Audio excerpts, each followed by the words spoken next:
welcome back to Angie Bakes. Today I'm making shortbread. I haven't made this recipe for a long time, but every time I've made it, it's always come out really well, so I thought I'd share it with you today.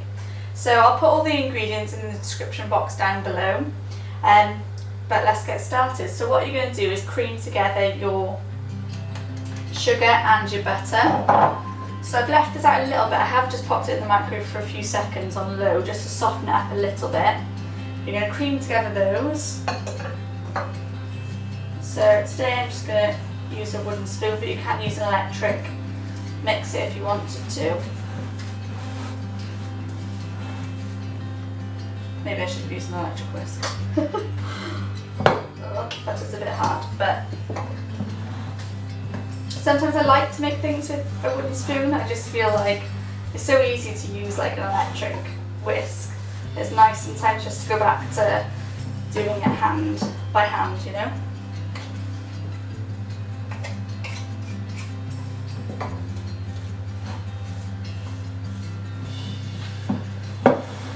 There you go, it's starting to come together now. It's just some of these of butter are harder than others. Oh.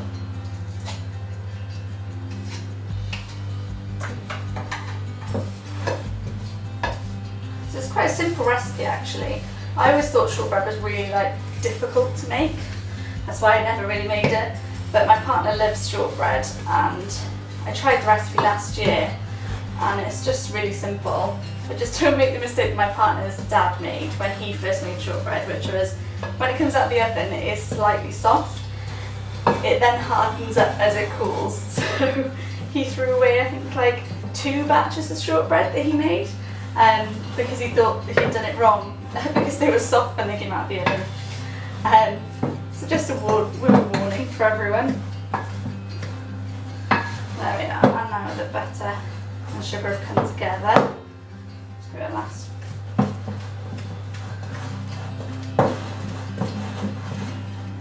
Little mix.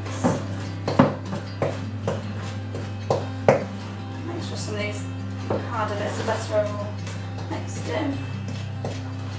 Oh, I went to the gym yesterday and my arms are killing me. Maybe I should have done shortbread or should have used an electric whisk. Oh, right, anyway. So there you go, you've got your sugar and your butter creamed together. My god, I feel like I'm doing a workout.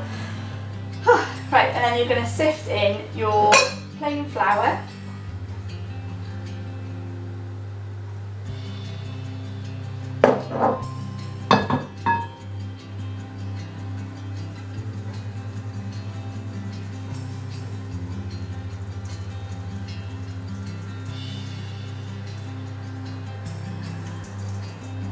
Do you always find you get a few odd hard bits when you sift your flour?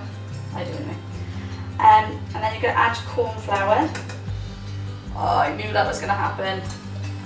I knew I should have just used a plain bowl. Okay, let me try and... Oh, this bowl's a nightmare. Just gets stuck in all the grooves. Note to self, do not use these bowls for anything like flour. Anyway, so I'll just sift the rest of that in. A few chunks of butter fell out of the bowl. Stir that in. You're also going to add a pinch of salt as well, but I'll just start mixing this in.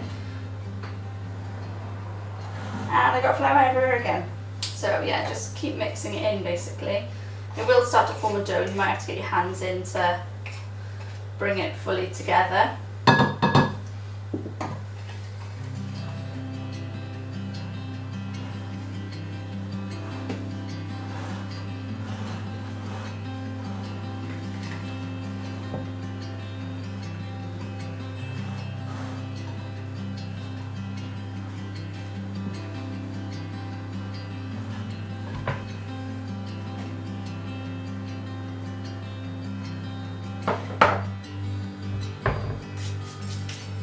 So I've just added my pinch of salt as well.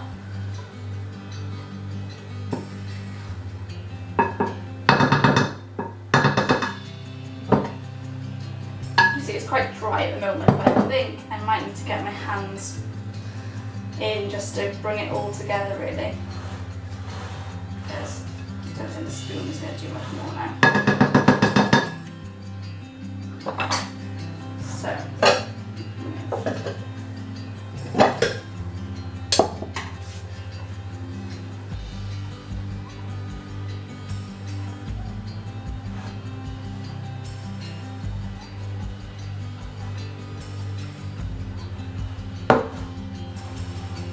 I shouldn't have worn a dark colour, should I? I'm sure I always wear light colours when I'm using always wear light colours when I'm using something that's like vibrant and like red or something, like food colouring. And then as soon as I use like flowery stuff, I wear dark things.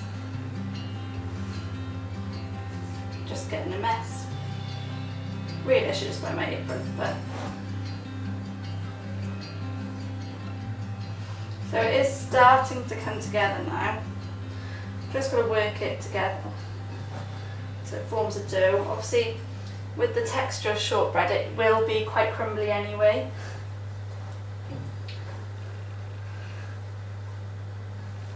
But it will just keep working it until it comes together. See, it's starting to come as one big. Just got flour on me again. Oh. It's starting to come together.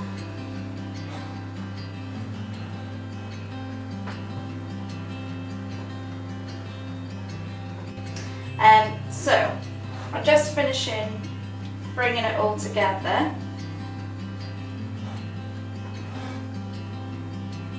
You don't want to handle it too much, otherwise it will dry it out, but it is difficult to get it all.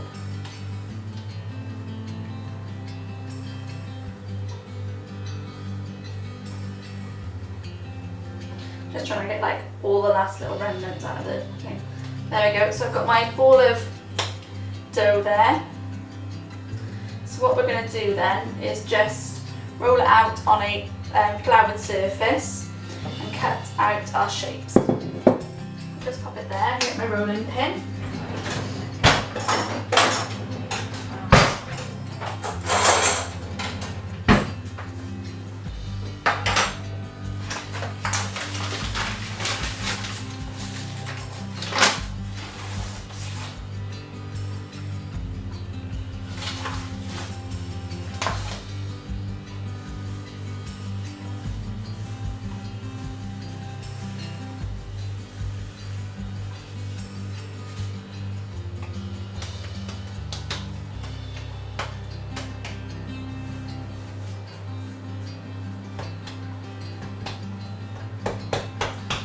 Right, so I've got my floured surface, I've got my dough, I'm just going to roll it out, although this doesn't seem as easy as previously. Seems very, seems to be breaking quite a lot today, which is not usually what has happened previously.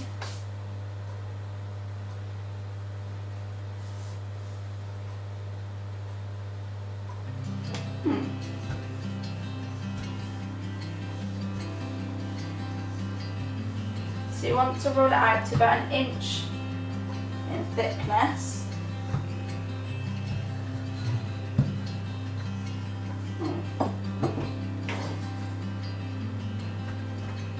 So I think that's about right. So today I'm just going to use my circle cutters.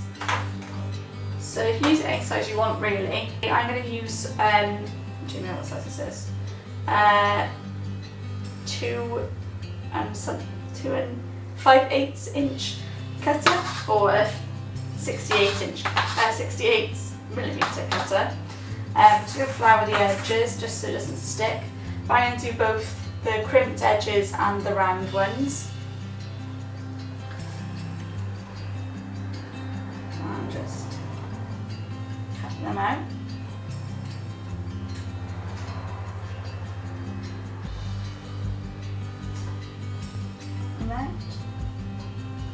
And that's the last one we'll get.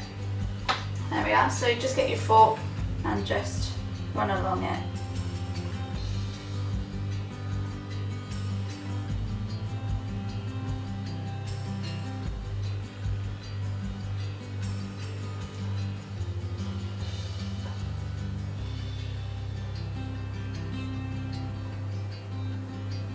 So you can either do these impressions before you cut out your shapes, and then it means that it doesn't really matter. You can get more of a unified impression then when you do it all over, but I feel like it's a bit of a waste of time because you're doing the impressions on bits you're not going to actually use. And let's be honest, it only takes 2 seconds to do this. And carefully lift them off. So if I hold this up to the camera, so that's what it basically looks like. And then you're just going to pop them onto a pre-lined baking tray.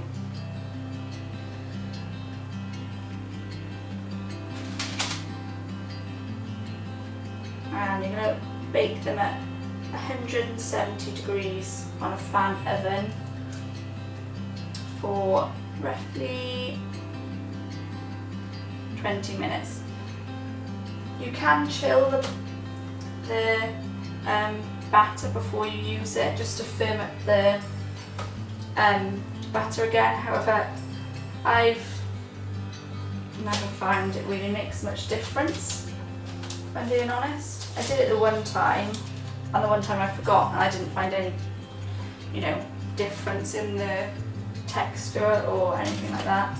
So it's up to you.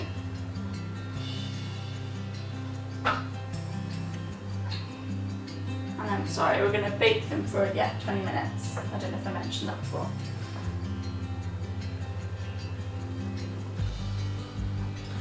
There we are. So they're going to go in the oven now. And I'll show you the finished product.